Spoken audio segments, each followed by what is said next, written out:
Hey, hope all's good.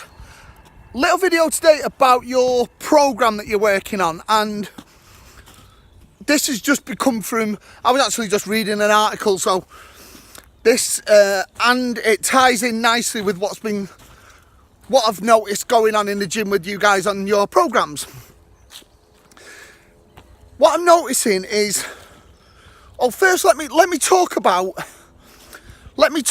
what we do in the program, like what my job is. Okay, so my job when I write a program is, as well as making sure it's appropriate and we're using all the movement patterns that we can, so push, pull, hinge, squat, lunge, I also have to make sure that what the program does is stimulates the adaptation that I am after. So what I'm talking about there really is make the muscles or your cardio do what I want to improve in that session.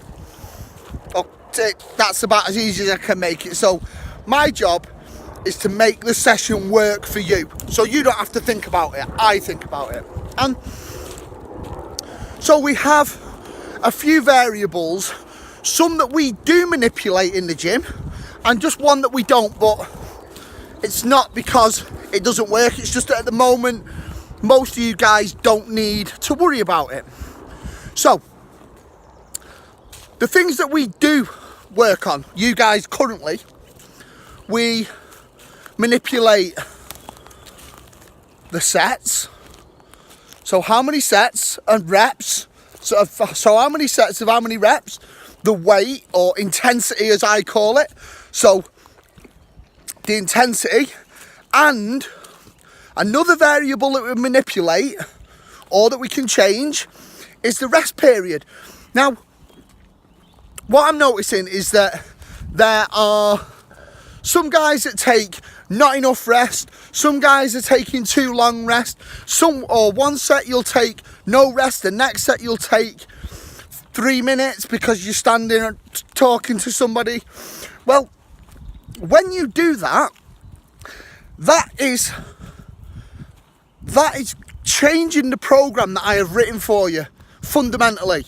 And so what's going to happen is you're not going to get the adaptation from that program or from them sets that I am prescribing that I want. So let's just say if I prescribe a minute, I want that to be as close to 1 minute between sets as we can. If you need to take a little bit longer between exercises, that's cool. But once you start working the set and working that muscle, we are looking specifically for that rest period to be adhered to as much as we want you to adhere to the sets, reps and intensity. So every one of the apps has got a little clock at the bottom. Use that. Please monitor your rest periods for me. I want you to get the best out of the program, and to do that is to follow the program and not to start changing it. And a lot of people don't see the rest periods as part of the program.